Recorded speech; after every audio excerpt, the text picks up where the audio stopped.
Right, okay. Just waiting for it to come in. Yep, I'm just waiting for it to upload on YouTube, and then I can send you the link. It takes about 30 seconds or something.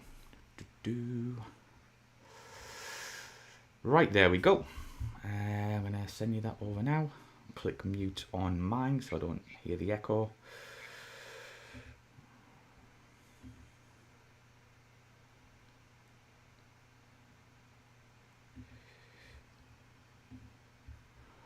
Right, let me know if you got that, Rick. It should be with you presently. I haven't received it yet. Right.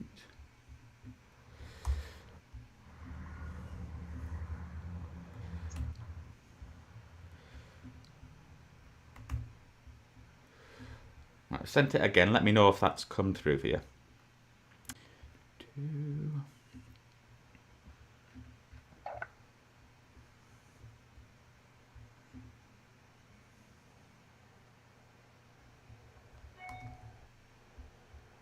Okay, it's come through now. I can see that. Yep. So I'll press on the. Yep. Click on the link. Yep, doing that. And then mute it straight away in the bottom left-hand corner.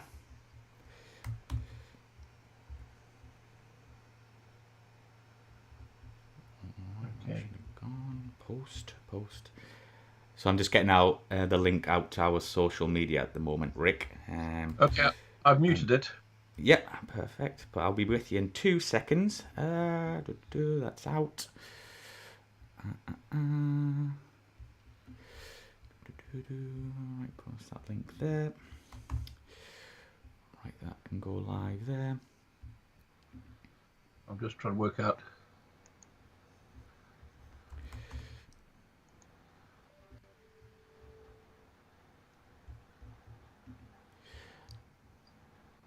Alright, I think that's gone now. Let's see if we can see anyone inside.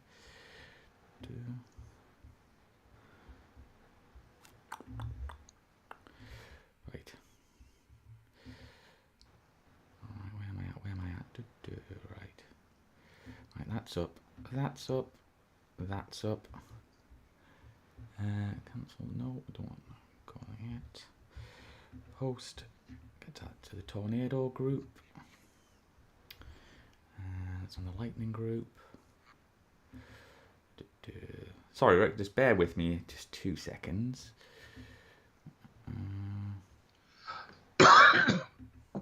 I'll just have a glass of wine. Exactly, yeah. Right.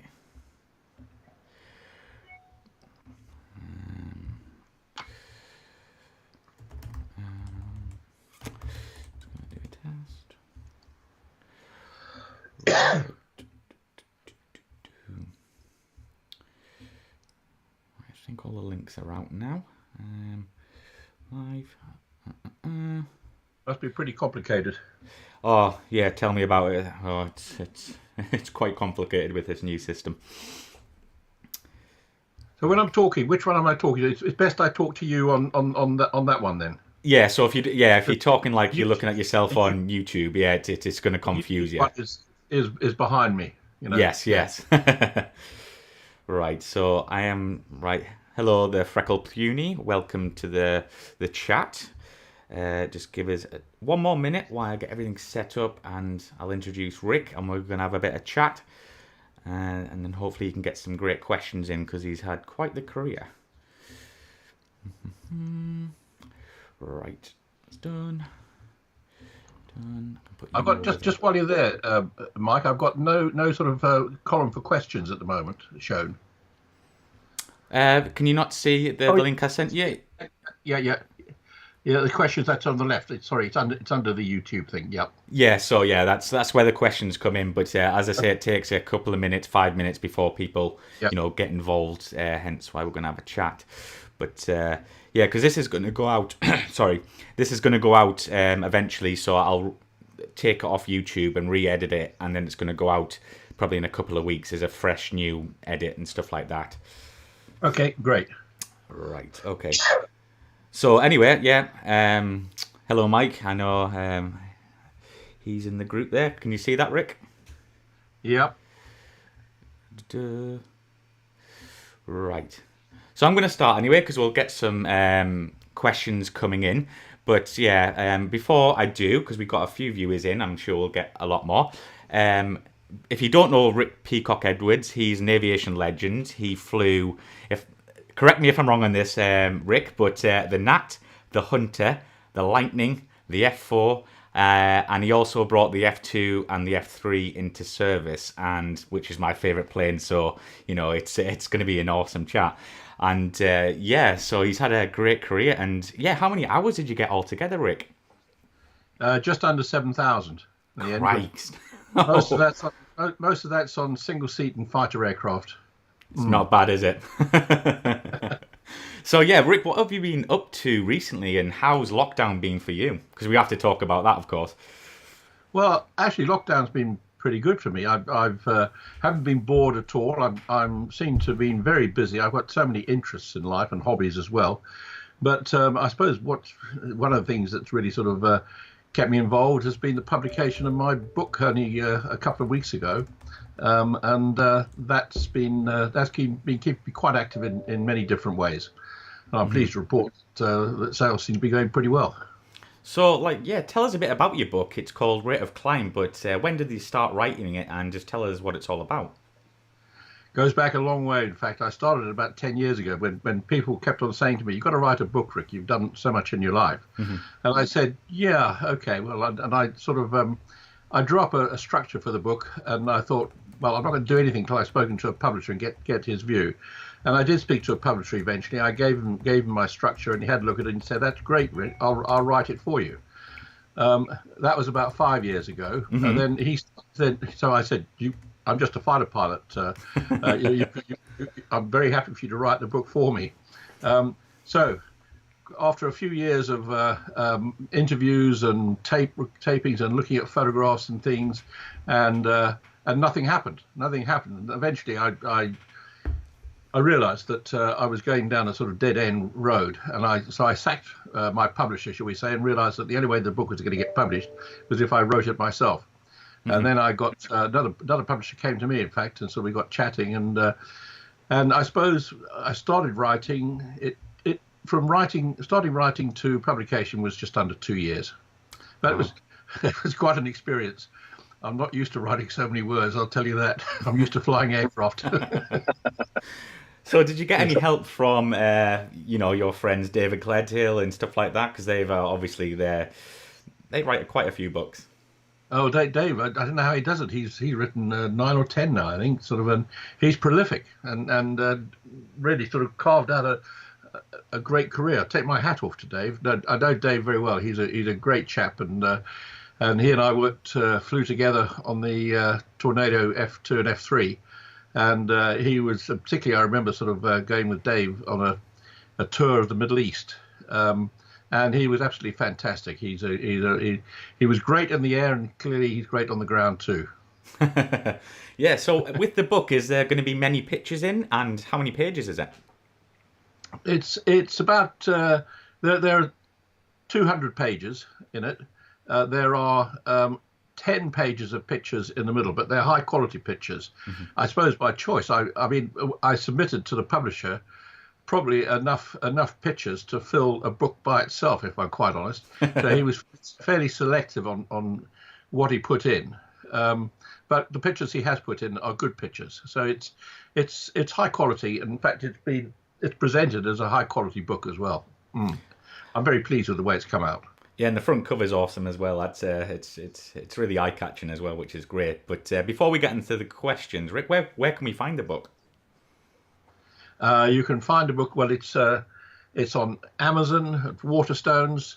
You can get it from the publisher, Grub Street, or you can get it from me. And anybody wants my email can just, if you want a signed copy, I'm very happy to sign copies and post them to you.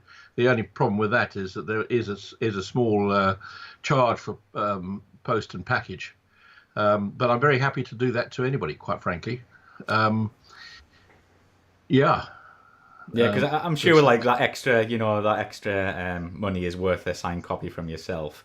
But as you can see, there's a few questions coming in there, Rick, on the side, and the first one's from the Puny. So why don't you start answering the questions, and I'll jump in at any time. And yeah, enjoy, guys, because you've got an aviation legend in your midst.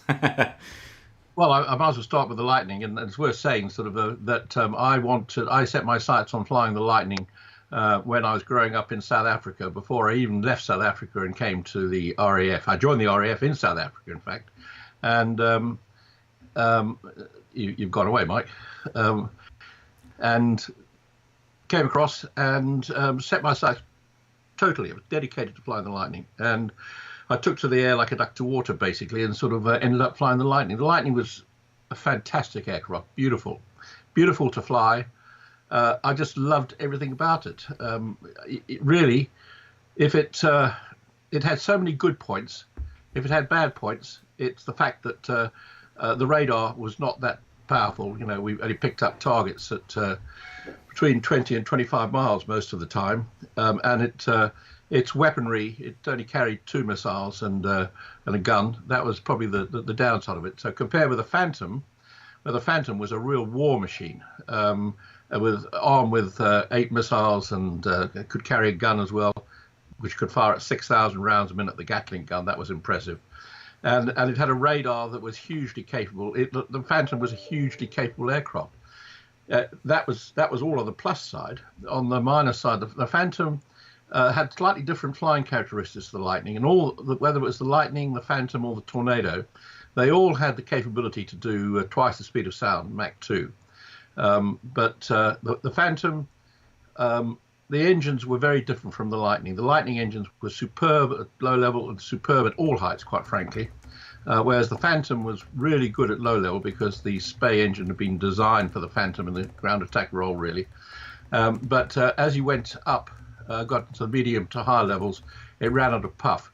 But when you went supersonic, like the Tornado as well, it would leap away like a greyhound.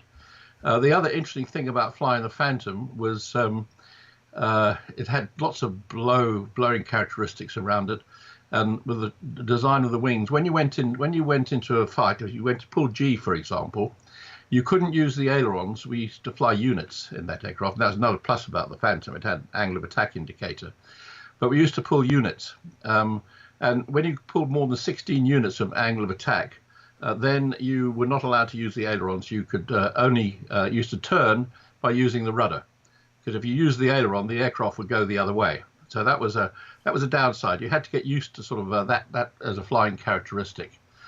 The Tornado was beautiful. I mean, it was beautiful to fly. They were all beautiful to fly, quite frankly. I loved every one of them.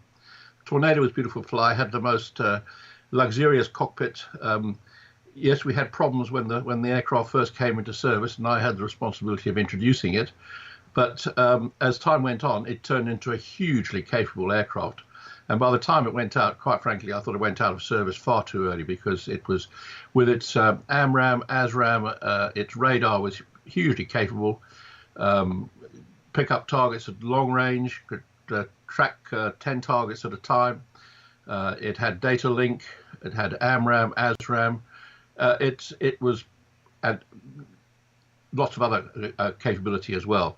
It was just hugely capable.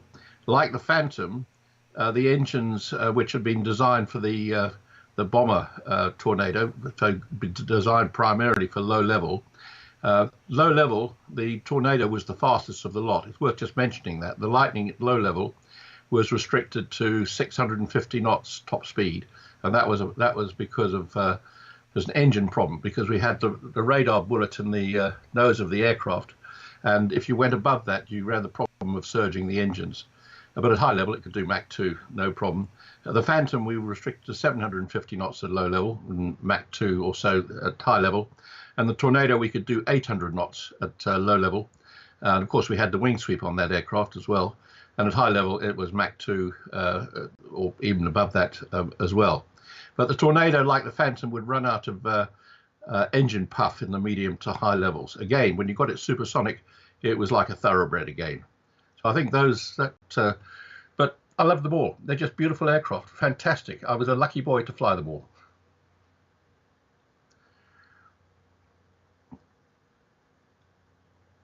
Can you hear me still, Mike? Yep. Can you see the questions on the side there, I, Rick? I If you can, yes. yes, so if you scroll up and just answer, if you want to choose yourself what you want to answer.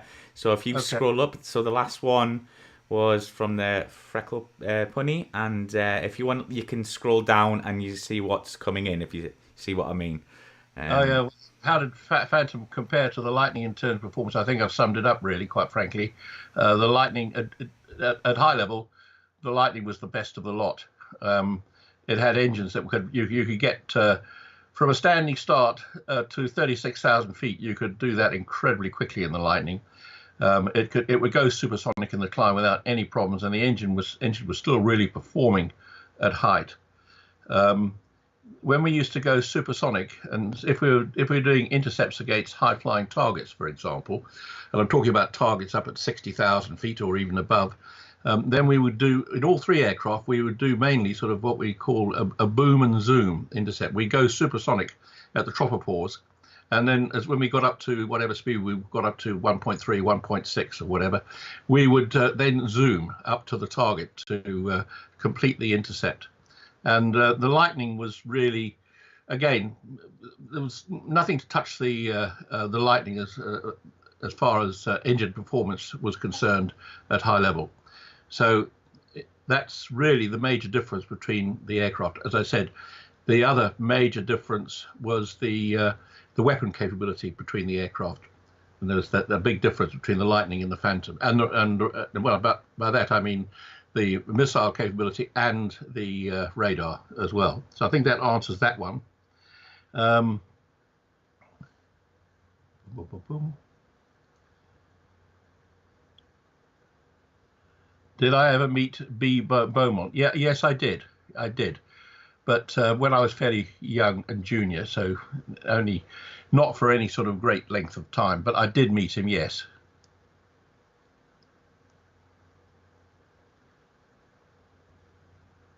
Can you take us through DACT at RAF Gütersloh in Battleflight? Any memorable BFM sorties? Well, I mean, I talked first of all about having Gütersloh was that was where I did my first operational tour there, in fact. And it was a fantastic place to be. Closest RAF airfield to the border, and very active. We had two Lightning squadrons there. We had two Hunter squadrons. We had a helicopter squadron, and we had surface-to-air missile squadron. And it was really sort of frontline stuff. We had two aircraft permanently on battle flight at 5 minutes readiness.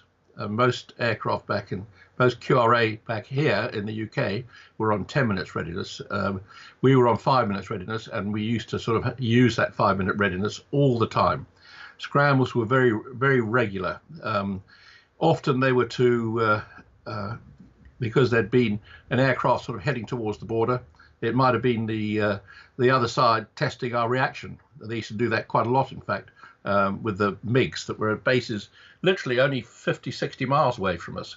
But they'd scramble towards the border. They might even sort of clip a little cut the corner and go straight back on the other side by the time we got up there. But we'd end up patrolling up and down our respective sides. So we did see them as well. But often our scrambles, our no-notice scrambles in particular, were to intercept light aircraft, believe it or not, light aircraft that were straying towards the border, lost or something like that. And we had a buffer zone between a 10-mile buffer zone before the border, to basically sort of which you weren't allowed into, to prevent people straying across to the other side where they wouldn't be very welcome and wouldn't be treated very well either. And so when that was seen, we'd be scrambled and we'd intercept them. And you can imagine that was interesting, because we in a Lightning would come back to about 170, 180 knots. But most of these light aircraft were doing 100, 120 knots. But when they saw a big fighter, fully armed, coming up on its right-hand side, they get the message, we'd get their number, and they knew they were in trouble. It's worth just mentioning, actually, that it used to have, if anybody was seen straying into the buffer zone, then we used to always fly around with our radios listening out on the emergency frequency. And on the emergency frequency, a call would be put out, brass monkey, brass monkey, brass monkey. And that was a call for us to, all aircraft on hearing that call would turn onto a westerly direction and check their position. That was pretty useful. Check your position to make sure it's not you sort of heading towards the border. On the dissimilar air combat, well, we did get plenty of that out there. In fact, for a start, Goodisloe, we used to recover in the lightning at the end of a sortie through a lightning dive arc we used to have. We used to dive.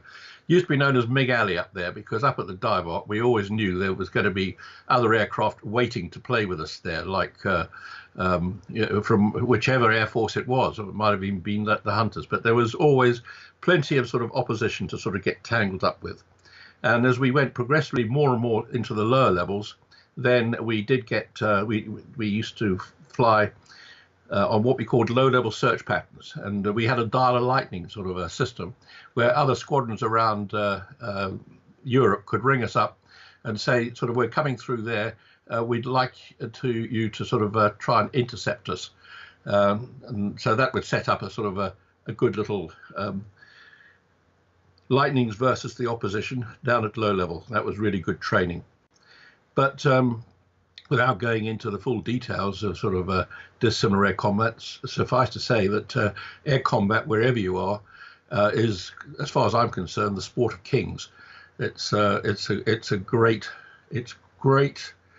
serious stuff. I mean, you've seen all the dogfights from the Second World War. The dogfights are different now because you fight your aircraft to match the capability of the aircraft and the weapon system you're carrying. So instead of a gun, quite frankly, is a last resort. It's very nice to have a gun, but it's a last resort. You play the game to fire your missiles, whether it's a heat-seeking missile from the rear or front, or a radar sort of a guided missile. But you basically had an all-round capability, and you had the capability to launch missiles from great ranges. Obviously, we were simulating it up there, but it was a real great sport. And I mean, if Dave Gledhill's listening on here at the moment, I think he probably is. He will remember it. Right, looking a bit further down. Well, typical zoom climb sequence in the Lightning, I think I've already covered that one. Basically sort of boom and then zoom. Now, one thing I haven't covered, in the Lightning, our height ceiling was 56,000 feet. That was what it was in the flight reference cards. But it was only that height because the aircraft or the equipment that we carried hadn't been sort of fully tested above 56,000 feet. But anybody who's read the stories about the Lightning will know that the Lightning has the capability of going way above 56,000 feet. And in fact, I don't know a Lightning pilot who hasn't been above that height. I myself have been up to 64,000 feet. It gets very dark up there. The horizon is fairly round, and you feel like you're on a bit of a knife edge. But I know people who've taken the Lightning above 70,000 feet. Right. What next? Which RAF type would you have felt most comfortable taking into combat? That's an interesting one, that. And I'll be quite honest, it's the Tornado F-3. As we sort of progressed, I know the Tornado had, as I said, its problems in the early years, but it was a very capable aircraft. And to go into war, I think that's the one. And part of the reason behind that is not just the capability, its all-round capability, but its data link capability, which was superb. So, boom, boom. I have to ask about the Hunter, as it's one of my favorite aircraft. I really miss seeing it on the air show circuit. Did you fly it operationally? How many hours did you get on it? Well, I didn't fly it operationally, no. My Hunter flying, when I went through training, I trained on the Jet Provost and then the Gnat, and then I won the flying prize at Valley, and I got my dream posting, which was to the Lightning. But on the way to the Lightning, we went through RAF Chibnall, which was a Hunter base, and flew the Hunter there on a pre-Lightning course, as it were. So that's when I first did the Hunter, which was very similar, of course, to what those going to fly the Hunter operationally would do as well. They did actually try to persuade me to change my mind and go and fly the Hunter rather than the Lightning, but I was set on flying the Lightning. But the Hunter was a beautiful aircraft to fly, and a beautiful aircraft to operate. And so it certainly falls into the category, if it looks good, it is good. And the Hunter looked good, and it was good. I did fly the Hunter again, but by this time I'd done 2 tours on Lightnings, and I went back to, then I did to the Central Flying School and became a qualified flying instructor, and went to Bali to instruct on the Gnat and the Hunter. And so I did a bit of instructional work on the Hunter. By that time, I was deputy chief instructor at Valley, and I loved it. So I haven't flown it operationally, but I've done probably about 250 hours in the Hunter. It's the least of my aircraft types that I've done any flying on, but it was lovely flying. I just wanted to fly the Lightning. Boom, boom, boom. Right, let's have a look. Did you fly fighters that discourage the use of rudders at high alpha? Well, yes, I've talked about that. The F-4, we didn't use the rudder at high usage there, at high alpha there. I'm just going to scroll down a bit further. What is the maximum altitude reached in the Lightning? Well, I've already talked about that. Personally, it was 64,000 feet.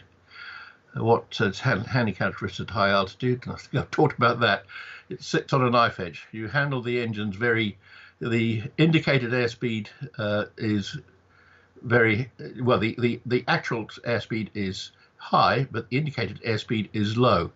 And you feel like you're sitting on a knife edge the higher you get. And you feel that you really want to handle the aircraft with respect. That's what I'll say.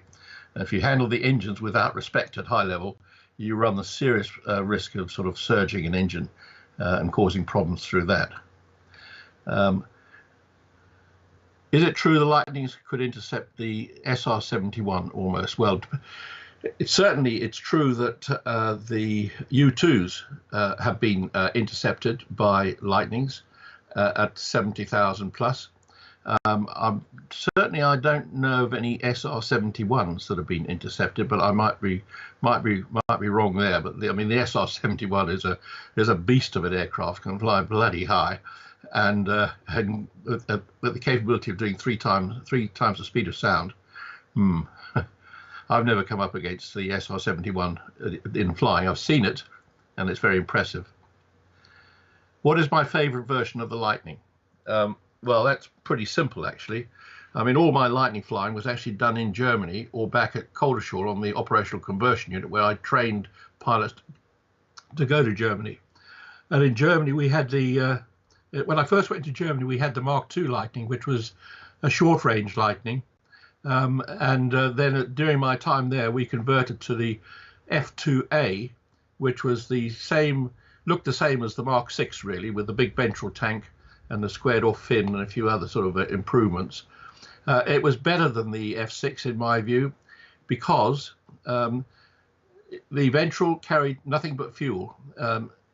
On some occasions, the F6, if they put the guns on, the guns would go into the front end of the ventral tank. Whereas on the F2A, we had integral guns all the time on the aircraft. So we not only had guns all the time, but we also had more fuel. We also had a pilot attack site in the F2A, so that was an advantage in my view as well. So I think most people who've flown all the aircraft will agree that the F2A is probably the best of the lot. There's one other advantage about the F2A as well. It had different engines from the F6. The F6, the F3 and the F6 Lightnings had hotter engines than the F2A. This was to our advantage. We didn't have the same number of fires and things like that were happening in the lightning force at the time. Indeed, the whole time the lightnings were in Germany, they lost very, very few lightnings indeed. Whereas when I was back in the UK, in particular on my second tour, lightnings were being lost at 1 or 2 a month, mainly through fires. Fire drill used to change all the time as well. That's another story. Right. I think it was a U-2 the lightning intercepted. Yes, it was. Could the lightning have been upgraded with more modern avionics and weapons over its life? Well, I'm sure it could have been upgraded. In fact, it's worth mentioning. I mean, the lightning came into service, 1960, I think it was, and I stopped flying it in 1974 when it was planned at that stage to go out of service. And indeed, at one stage I was going to be on one of the first 9 pilots to go and fly the Jaguar, which one stage was going to be 7 Lightning pilots and 2 Hunter pilots. But obviously there was a big discussion elsewhere, and the 7 Hunter pilots and 2 Lightning 7 Lightning pilots and 2 Hunter pilots changed to 7 Hunter pilots and 2 Lightning pilots, and that's when I went to the Central Flying School instead. And the Lightning got an extension in life then, because instead of the whole fleet being retired in 1974, they decided to keep 2 squadrons running, and they went to Binbrook, and they didn't finally retire until 1988. So the Lightning had a pretty good run. And even when it retired, anybody who flew the Lightning, and if you want to know, I've said already that I loved every aircraft that I've flown, but if you really want to know which was my favorite aircraft, it has to be the Lightning, quite frankly, because it was my first aircraft. It's what I set my heart on, and it was such a beautiful aircraft to fly, and performance-wise, absolutely amazing. So, yeah, that was that, and all those who flew the Lightning, I'm sure, would say much the same thing. That's a different thing from operation. I've already said I go to war in the F-3. Apart from getting kills at medium range, what is the best way to tackle more nimble F-15s, 16s, 18s, the others? Well, quite frankly, it's a game of tactics. I'd say several things. You know, just because somebody's got an aircraft that might be able to turn better than you, doesn't mean to say they're going to win, because it's partly a game of tactics. You've got missiles on, forget it, and so you want to get, if at all possible, you want to get in unseen into your target. There are many ways of doing that. Obviously, using the weapon system on the aircraft, using the full capability of the heights and everything that goes with flying around, whether it's cloud or sun or whatever. Then you've got, we used to practice a lot, coordinated tactics, particularly against aircraft that sort of we couldn't do. So we'd have coordinated tactics, and that, as much as anything else, we'd sort of force the opposition into a position where, through the coordinated tactics, we could kill the targets that way. And very often it will confuse them in the process as well. So there's always a way, and all the aircraft I flew were very successful. The British, the RAF, has always been very agile as far as tactical thinking is concerned, and they're really good. So I think that more or less answers that question. Boom, boom, boom.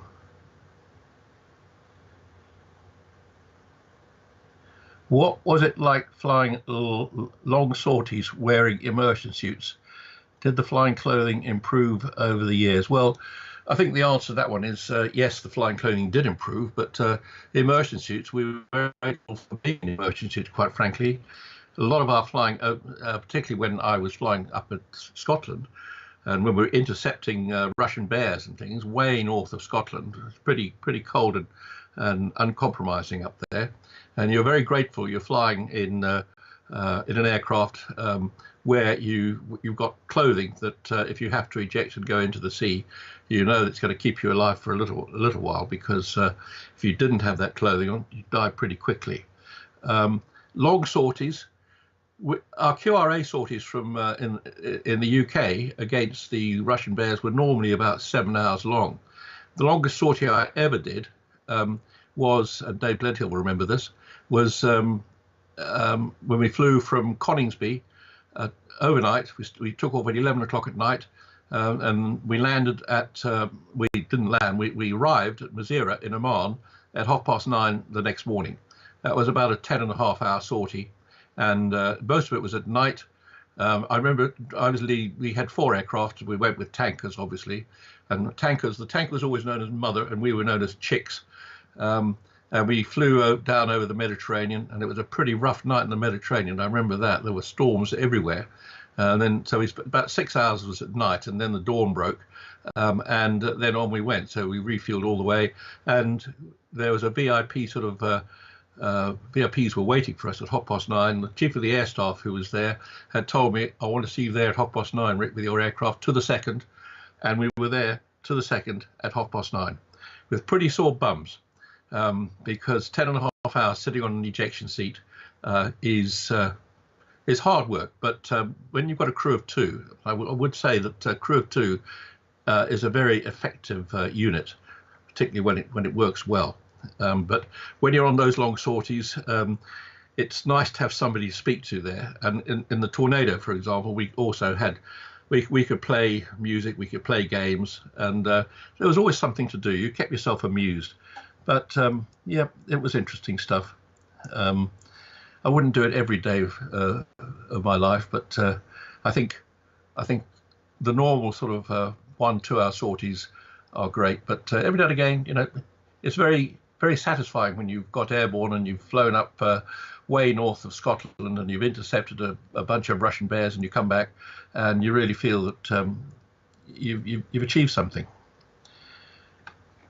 Let's have a look, make sure I don't miss anything.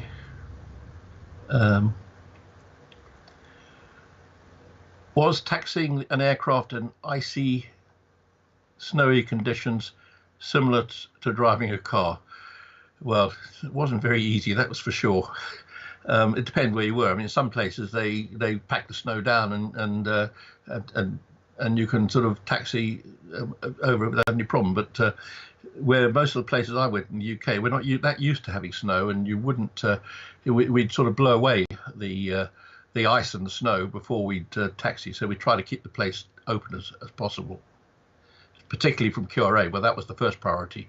Keep the runway open, keep a strip on the runway open so we could get airborne, and keep the route from the quick reaction alert hangar to the runway open so we could taxi out.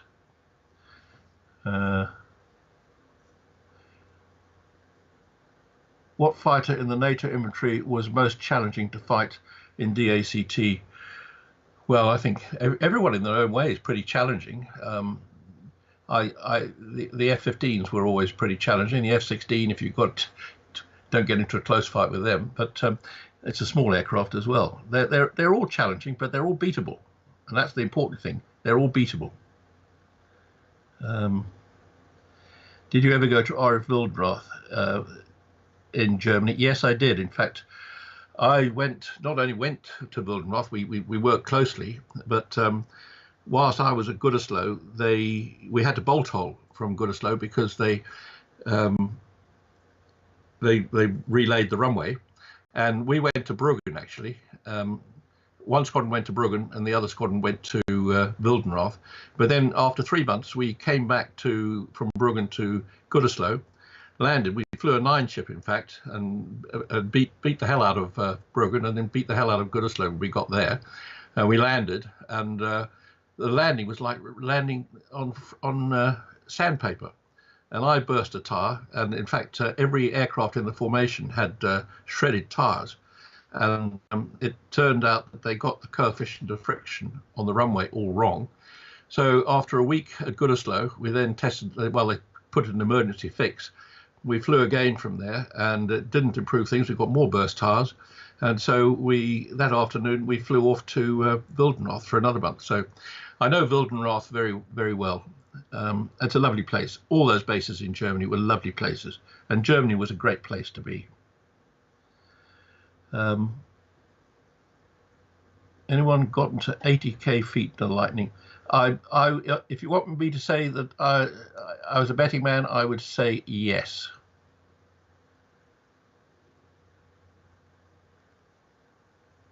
Sorry,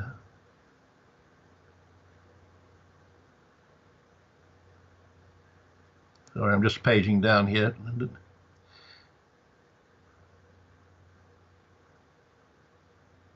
Right. I've heard arguments for the Tornado that the wing sweep design wasn't necessary. Fixed wing design, like say the F-15 would have been. Well, I have to probably disagree with you. I think personally, I found the wing sweep design of the Tornado was extremely effective and useful. Having the capability to have the wings, we had 4 wing sweep positions. We had wings at 25 degrees sweep, wings at 45 degrees sweep, wings at 57 degrees sweep, or 53, I can't remember what it was, and wings at 67 sweep. So at all those, at each of those positions, you had a different, it would redesign the aircraft, as it were. And certainly with the wings forward, it gave you huge capability at the lower speed end of everything. And with the wings back at 67 degrees, it obviously gave you, you're like a dart, gave you tremendous capability at that end. Actually operating the wing, we were going to get automatic wing sweep. It never came in the end, but quite frankly, we didn't need it. It was very easy to move. We moved the wings with a lever, and it was very easy to move the wings, just a straight through a move. And you often sort of would not get the speed when you're going to move the wings exactly right, but you'd always get the message. You get the message through the seat of your pants. You get a bit of a burble, and that would tell you that the wings are in the wrong position, and you just moved it back. I thought the wing sweep mechanism was absolutely superb. It was really good. So I'm a great supporter of that. But we didn't get, we cancelled the automatic wing sweep in the end. Quite frankly, it was proving to be hugely expensive. It was costing a lot of money to sort of develop it. And if I'm quite honest, it wasn't that necessary. We coped fine with the wings as with the manual system that we had. How did you find flying with a backseater after your Lightning experiences? Well, that's an interesting question, because I didn't fly with a backseater until I'd been flying in the Air Force for over 10 years, in fact. So it was a fair old novelty to me. But I would say right from the outset, I found sort of flying with the backseaters very, very enjoyable. They are hugely capable. As I've said, sort of a 2-seat aircraft is a hugely efficient working crew when it's working well. At the other end of the scale, it can also be, it can have the opposite effect, but most times you got it right. And having a navigator or weapon system operator, or a fighter gator, as we used to call them, they were good chaps, really good guys, and we worked as a crew, we worked as a team, we worked as a squadron, and it worked very well. And having, as I said, having 2-man crew where you could share the responsibilities and the duties, it was just very effective. So I think I've answered that one. Did you ever use thrust reversers in mid-flight? No. The answer is no. Didn't. There was, if I recall, and I'm thinking back now, you couldn't do that. There was a sort of a micro switch that would first have to operate when you put the wheels on the ground before the thrust reversers could be used, so you couldn't use it in mid-flight. Did you ever have a posting in Germany? Yes, I did. Goodeslope. Fantastic. Unforgettable. Best tour of my life. Did you have a post? That's the second, another one. Did you practice flame-out landings in the Lightning?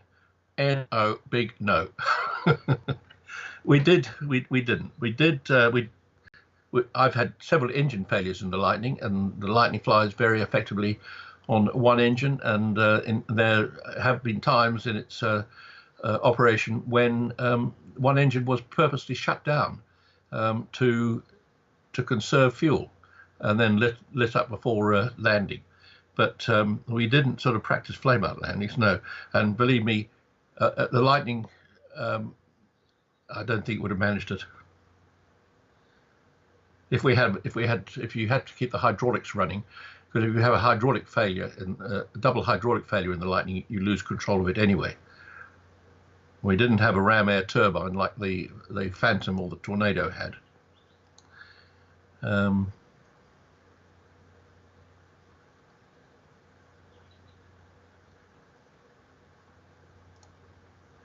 Next question was, being a QFI, is there any chance of explaining the difference with regards to B2, B1, A2, A1? Yes, I can.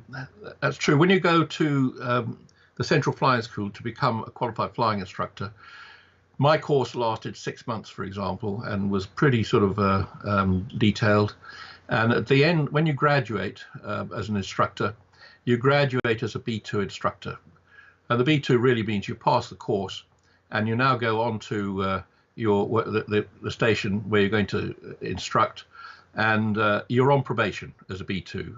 And you go into what they call standards flight, where you get checked out, get accepted onto the base, and then you can go and instruct. But you're being fairly closely supervised as well. And then after, I think it was 3 months, we go back into the standards flight to be checked again, and the check would last a week or so, to see how check our instructional standards. And out of that, as long as we sort of pass the probation period, you get upgraded to B1. And then, so you'd be a B1 instructor then, and that you'd probably stay that way until you've been an instructor for at least probably a year and a half. And then when the powers that be in the flying side of the base consider that you're suitably experienced and you're suitably competent and you're ready to go and take the A2 recategorization, you'll go into standards and you'll do several weeks there working up to recategorize. That was working up both in the air and also a huge amount of ground study as well, because you were checked on your knowledge, you were checked on your ability to fly, you were checked on your ability to instruct, you checked on your technical, your ability, your aviation ability on the ground, and you're checked on your instructional ability on the ground as well. So the A2 was quite a demanding sort of check in its own. And the A2, what it means is the A2, when you become an A2 instructor, if you pass that, several things happen. That means that it assesses you as above average. So if you're never considered to be able to achieve above average, they won't put you forward to do your A2 recategorization. A2 is an above average instructor, and you get recognized as that with initials that go into the RAF list. And A2 is where most people sort of would like to get to at the end of an instructional tour. There are some people who want to go on and become what they call A1 instructors, and A1 instructors is basically, the tab there means you're exceptional. Quite frankly, my own view was, and I'm an A2 instructor, I never wanted to be an A1 instructor. A2 was quite good enough as far as I was concerned. It was above average, and having got my above average categorization as an instructor, I was then very keen to get back to the front line and get back onto an operational squadron. So I hope I've answered that question to some extent. I'll be very happy to answer any more questions on the subject. I did read in Air Forces Monthly that there was a proposal to equip the Lightning with 8 sidewinders. Ever hear of this? I think I probably heard it talked about, and I'm not saying it wouldn't be possible, but they would have had to go on under the wings. I don't know the answer to that one, quite frankly, but I'm sure it was talked about. But I was never party to that at all. As far as I was concerned, the whole time I flew the Lightning, we only had the capability to carry 2 missiles. Johnny Squire was a neighbour. He ejected out of a Lightning over the RSC. He did. Johnny Squire did. If I remember correctly, he was a test pilot actually, and he was he ejected from with British Aerospace, and he ejected out over the Irish Sea at in the fairly early days of the Lightning, when he had a fairly major problem. I'm not so sure it wasn't to do with the undercarriage. It coming, or something happened. He was supersonic at the time, and he had to eject from a very high level at fairly short notice. And he landed in the sea, if I remember correctly, and he actually spent the whole night. He spent a whole night in the sea and was not picked up until the next day when they found him. So he had quite an experience, and I have read the story. It's a hell of a story. I know where I saw it. There's a book called a Lightning book, and I've got lots of Lightning books. There's a Lightning book called Lightning Strikes Twice, and in the back of that book there is the story of a lot of lightning accidents, and I'm pretty sure his story's in that one. It's probably in others too. What is the most amount of G's you have pulled? Well, it's really 7.5. I mean, the Typhoons now can pull up to 9G. I never pulled 9G. The Phantom, we could pull up to 7, just over 7. In the Phantom, in fact, most aircraft, the amount of G you can pull depends on sort of what sort of fit you're in. But the most G I've been to is 7.5, 8G in the Phantom, and the Tornado. They had very similar G limits. Interesting, just talking about G limits. When I first introduced the Tornado F2, as it was then, into service, believe it or not, the F2 didn't have a fatigue meter in the aircraft, and they couldn't tell how much G we were putting at the time. They just said, because they were working on figures they had from the Tornado GR1, the bomber version. They said, we do not anticipate there being any problem with putting G in the Tornado F2. And then when they did get a fatigue meter fitted, and they had to look at how much G we were pulling, we were pulling a lot, they suddenly realized that they did have a problem. And they said, oh, hang on a minute, you do have a problem here. So that we had to then sort of start hauling back. We got rationed a bit more. And then they decided that they got the fatigue calculations all wrong, and actually there wasn't a problem there. Then they decided it was a real game of chess. But finally, we did have to manage the G pretty carefully on the Tornado. On all aircraft, you've got to manage it carefully, not just the Tornado, all aircraft. And you could pull plenty of G in the Tornado. Absolutely, you could. Right. Do you have any interesting lightning-related stories to tell? Lots. Lots. Well, I'll tell you one little one. I remember sort of, it was my first bit of display flying. In fact, talked about Wildenrath just now, and I was on my first tour, and the boss of my squadron, 92 Squadron, great squadron, selected me to fly with him on an air-to-air sort of refueling sort of demo at the Wildenrath air show. And the aim was we were going to sort of fly over the base in front of the crowd, plugged into the tanker, which had its hose obviously sort of trailed. Now, anybody know the thing about air-to-air refueling?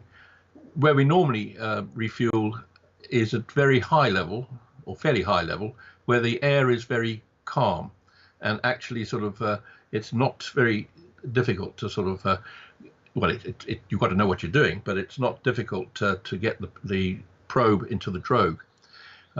You come down to the lower levels, and it becomes very turbulent, and the air is totally different altogether, and the drogue comes out of the tanker is all over the place.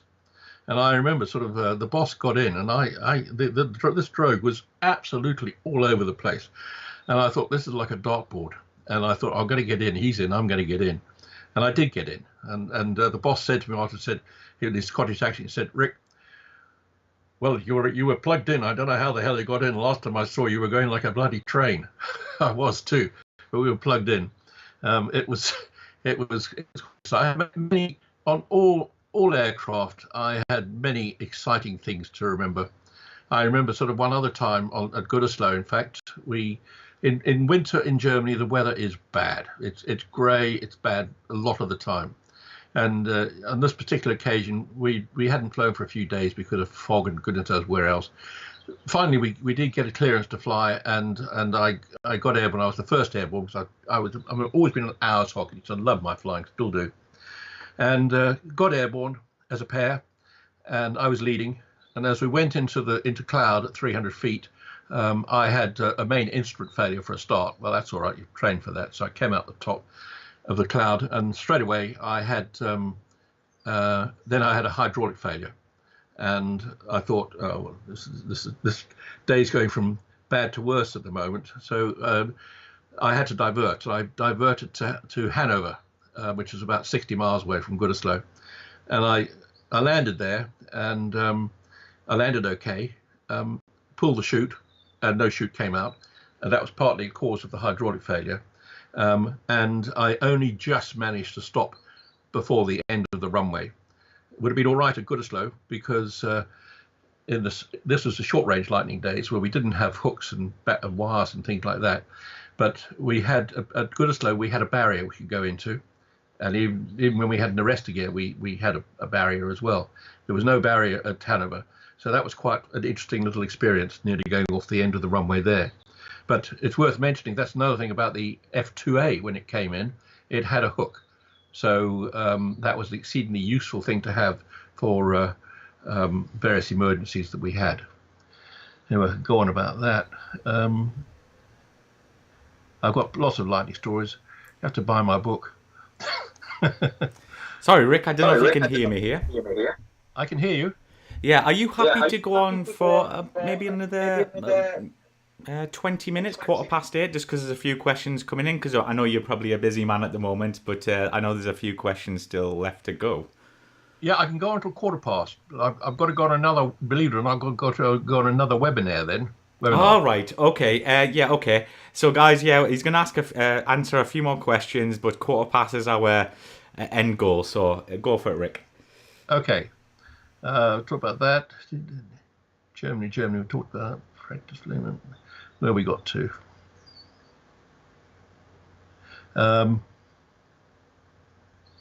Right.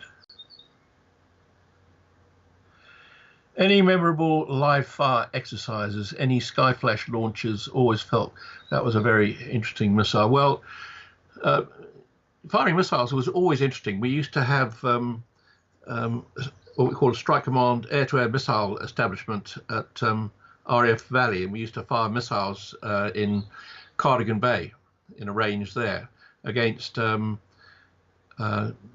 targets that towed flares, and we'd fire them against that. I fired missiles on the Lightning, the Phantom, and the Tornado. On the Lightning, it was a fire streak I fired. On the Phantom, it was a Sidewinder that I fired. And the most interesting one probably was on the Tornado, whereas I mentioned that I commanded, and I brought the Tornado F2 into RAF service. I did my conversion course at Wharton with British Aerospace, and then sort of with another crew came back to Caldershall, and from that we sort of started growing the OCU from there. And that was at the beginning of 1985. And we had until the 31st of December 1986 to get ourselves to be ready to be declared operational to NATO. So by that stage, I had to have the whole unit built up, trained, all the instructors converted to be big instructors, and also the squadron separately worked up as an operational squadron ready to be declared to NATO. We did it, but it was a hell of a challenge. And in order to get that operational declaration, we had to prove ourselves. We had to do a lot of radar modifications to try and fix the radars as best we could to get it up to an operational standard. We also had to prove the gun. We proved the gun on an armament practice camp in Cyprus, which was tremendously successful. At the very first time we went there, we won the 11 group, or the fighter command, you could say, trophy called the C Trophy for the best squadron armament practice camp scores. So that was a hell of an achievement. We also had to prove the weapon system that we were ready to fire missiles. And I did the very first Skyflash firing, in-service firing, from a Tornado F3 at RAF Valley. And if I remember correctly, it was an interesting one. I was at medium level and the target was at low level, and there was a lot of cloud in the way. And all I say is it went like clockwork, and the Sky Flash scored a direct hit. So that and we had great success there. Our engineers, who were quite superb, did a magnificent job of helping to prepare the squadron ready for declaration. In fact, everybody did. I can't praise enough all those I had working for me at the time to achieve what we achieved in that 2 years. And again, you get my book and you can read all about it. But that was a Sky Flash firing. Well, we've got to please pick up my. So, were there any F-14 pilots you knew fly the Tornado as well? Yes, there were. In fact, there were F-14 pilots who flew the Tornado, and there were RAF pilots who'd been on. We've got an exchange program, as you're probably aware. We have a lot of RAF pilots on exchange in America at any one time, and vice versa. They're back here. But my deputy in command of the squadron at Coningsby, he'd been a Phantom Phantom navigator, in fact, and he had been on an exchange tour flying the F-14 in America. In fact, he came back from America back onto the Tornado from there. And we had, so we not only had with the F-14, American F-14 aircrew who flew the Tornado, but there were RAF aircrew who had flown the F-14 who were back flying the Tornado. So I think that probably answers that one. Were there any notable handling differences between the Tornado and F2 and F3? Would you have preferred the F2 to go into main squadron service opposed to the F3? Well, the answer is no. The two aircraft were very similar. They looked the same, and they flew basically the same. There were quite a lot of differences in them. For example, when the F3 came on board, it had computer capacity of double the capacity of the F2. The F2 had a mechanical engine control unit, whereas the F3 had a digital engine control unit. I'm just giving you a couple of examples here. The F3 and then the F3, basically the F2s were built. The plan was they were going to be built. We had, I think, 17 delivered to the RAF. The first F3, believe it or not, and I flew the first RAF sortie, only arrived at Coningsby in August of 1986, little less than 6 months before we were being declared operationally. We were declared operationally with the F3. So we had sufficient. The F3 started coming in pretty fast, but quite frankly, you could climb out of an F2 and into an F3. It made no difference. They were the same aircraft as far as we were concerned, and they had the same radar fitted, except that we put if there were any, we made sure that the F3s had the most up-to-date capability, because, for example, we did have at one stage we had radars that would be sent off to modification, which are coming back, and so we did have different standards of equipment at various times, but no handling differences. And the F2, when it went back, when we switched to F3s, the plan was that the F2s were going to go back to British airspace to be upgraded to F3s, F3 standard. That never happened. In fact, they went back into the system, and I seem to remember that they were given to a company to sort of look after. They completely screwed up doing something or other to, I think it related to rivets and things like that. Anyway, they never came back into service. But the first aircraft I flew, and I was in the very first aircraft to be delivered to the RAF on the 5th of November 1984. Alpha Bravo was its call sign. You might be interested to know sort of how we had the call signs Alpha Alpha Alpha Bravo. Well, I'll tell you. In fact, the tail letters Alpha Alpha Alpha Bravo. It was Alpha because we were the very first Tornado squadron, and the Alpha Alpha indicated that was right at the start. Alpha Alpha was the very first aircraft to be delivered. Alpha Bravo was the second, for example. Alpha Charlie the third. And the first two, I was in the second of the first two. We flew in formation together from British Aerospace Wharton to Coningsby, and then the other aircraft was the Air Officer Commanding 11 Group, the very well-known Air Marshal Ken Hare, who unfortunately died in an air display accident at Biggin Hill in the 1990s. What are the most important general attitudes and character traits are most important in a fighter pilot? Well, I could answer that one. My father was a Battle of Britain pilot, so I always wanted to be a fighter pilot. Most people will tell you sort of that most fighter pilots are highly extrovert, and I think that's probably true. That doesn't mean to say that there aren't introverted fighter pilots. There are, or there have been, and they are exceedingly capable as well. But I think to be a fighter pilot, you've got to want to be there. B, you've got to have certain. It's difficult to sort of describe, but you can tell. And I know when you instruct them, you can see somebody who's got spirit, what have you. Somebody who's a team player, somebody who you can just see them as fighter pilots. That's what you see. But then there's the other side of it is how they perform as well, and that is where you do see some really good sort of introverts performing well as well. So it's not sort of purely sort of limited to extroverts. But I would say one thing, that obviously when you're flying fighters, things happen pretty quickly, and particularly in the Lightning. The big things that characterize you there, you'd fail. For example, on the Lightning, you would have failed if you didn't have the ability to think fast, the mental capacity, in other words, and the ability to cope under pressure. You just get left behind and you'd fail. And I think the same thing goes throughout. You've got to have the ability to work fast.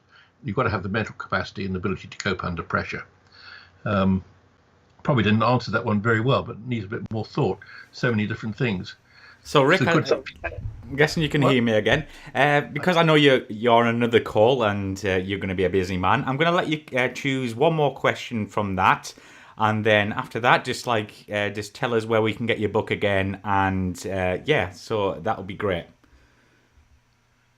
Okay, there's one here that says, most demanding adversary to the Lightning in Germany were all the 104 easy prey. The answer to that one is no. I mean, our adversary in Germany were basically the MiG-21s on the other side. They would have been a very capable adversary. We never had to, at those days, never had to sort of perform against them, but we knew all about them and we knew their capability, and it was a capable aircraft. How they operated them was a different matter. We didn't know that. We had this. I've said it before already. The RAF. One of the big things about the RAF is its ability to think out of the box, as it were, and use the tactical brain. So you're not doing things by numbers or anything like that. You're using your brain to sort of think about the problem and work it out all the time. The 104s, and there were a huge number of 104s around the place. And at low level, the 104 was very good, and at high speed, at high level, the 104 was very good as well. I wouldn't dismiss the 104. It was a highly capable aircraft in its own way, in spite of the fact that it was a long, slender one with not much wing. But really, sort of our main adversary was the MiG-21. Within Germany itself, probably the hardest one to deal with were the F-15s that operated out of Ramstein. That was a hugely capable aircraft. There you are. I think I've answered that one. Mike, over to you. Right. So yeah, great. Some great questions, and the answers were brilliant, Rick. So publicity. This is really good publicity as far as I'm concerned. Thank you very much, Mike. Yeah, absolutely. So sorry there, Rick. I think we had a bit of a problem there. Oh, I'm still here. Yeah, you're still there. It seems. Oh, what's happened here?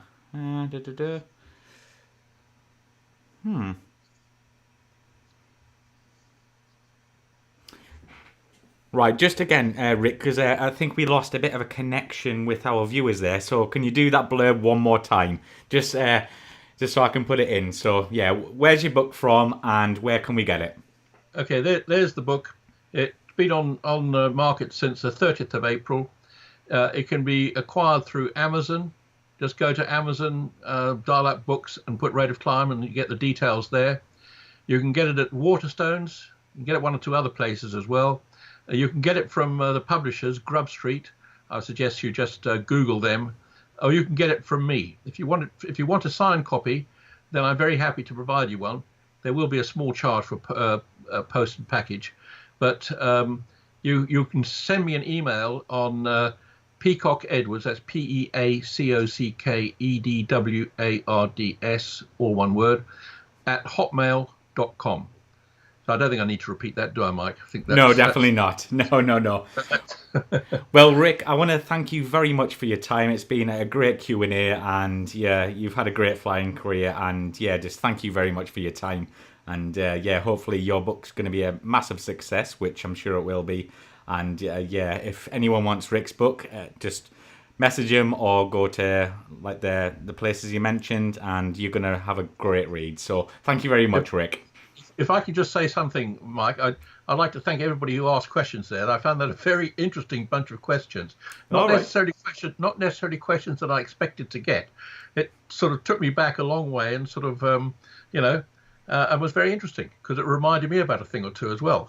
Yeah, I think that's a great thing about the Q&As. We get some questions you would never hear, and yeah, hopefully you enjoyed it. And maybe we can get you back on the future for another Q&A. But I'll be delighted anytime. Yeah. Great, Rick. Well, enjoy your evening, and yeah, we'll speak to you soon. Thanks, Mike. Cheers, Rick. Bye.